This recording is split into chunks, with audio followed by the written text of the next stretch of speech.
Europe Matin. 6h, 9h, Lionel Gougelot. L'édito politique avec Karl Meus, rédacteur en chef au Figaro Magazine. Bonjour Karl. Bonjour Lionel. Alors ce matin, à 3 jours de la fin de cette année 2022, vous vouliez faire un bilan politique de cette année en passant en revue ce que 2022 justement a bien pu nous apprendre de nos dirigeants. Oui, on dit souvent qu'en politique, rien ne se passe jamais comme prévu. Malgré le Covid et la guerre en Ukraine, ce scrutin a pourtant été l'un des moins imprévisibles de la Ve République. Quasiment tous les sondages ont donné Emmanuel Macron réélu face à Marine Le Pen.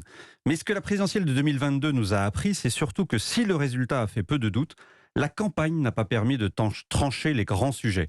Emmanuel Macron et les siens se trompent quand ils pensent que les Français, en votant pour le président sortant, ont validé son projet et notamment le report de l'âge légal de départ à la retraite.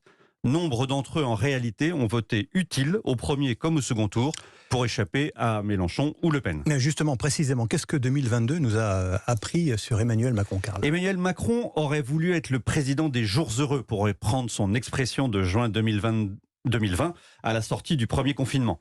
Il se retrouve aujourd'hui président des jours dangereux à devoir gérer la fin de l'abondance.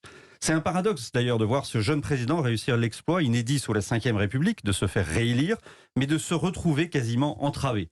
Les premiers mois de son mandat ont montré, si ce n'est des hésitations, tout au moins des prudences qui ont dérouté les Français. Or, dans un second mandat, le temps est l'ennemi du président. Elisabeth Borne maintenant, qu'est-ce que cette année 2022 nous a appris sur la Première ministre ? Écoutez, quand Emmanuel Macron l'a nommée à Matignon, elle nous a été présentée comme une technicienne, certes compétente, mais très peu politique. 2022 nous a appris que la Première ministre était certes technicienne, mais qu'elle était aussi politique. Elle a réussi à convaincre le président que passer sa réforme des retraites par un amendement au projet de loi de financement de la sécurité sociale n'était pas une bonne idée. Elle l'a fait habilement, sans se dévoiler publiquement et sans créer de difficultés avec l'Élysée. Toujours chatouilleux sur ses prérogatives.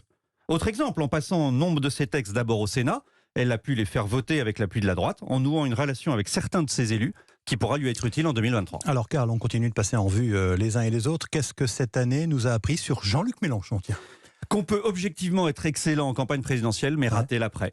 Parce qu'évidemment, avec la création de la NUPS, il a obligé tous les autres partis de la gauche à se rallier à lui, mais il n'arrive pas à rallier le mouvement social. Comme en 2017, il a tenté de surfer sur les mécontentements sociaux, mais comme en 2017, les syndicats n'ont pas voulu de cette récupération et ces manifestations n'ont pas été un grand succès. Enfin, ses troupes à l'Assemblée n'ont pas su trouver le ton juste entre les vociférations de juillet et les motions de censure à répétition de l'automne qui recueillaient de moins en moins de suffrages, même de la gauche. Sur Marine Le Pen ? Et elle tente de faire passer son mouvement d'un parti de protestation à un parti de gouvernement. Elle n'est pas loin d'y arriver. Tactiquement, elle manœuvre plutôt bien à l'Assemblée nationale avec son groupe de nouveaux députés, sages et disciplinés. Mais il lui faudra en 2023 rompre l'isolement dans lequel la maintiennent tous les autres. Condition indispensable pour espérer franchir les 50% au second tour de la présidentielle de 2017.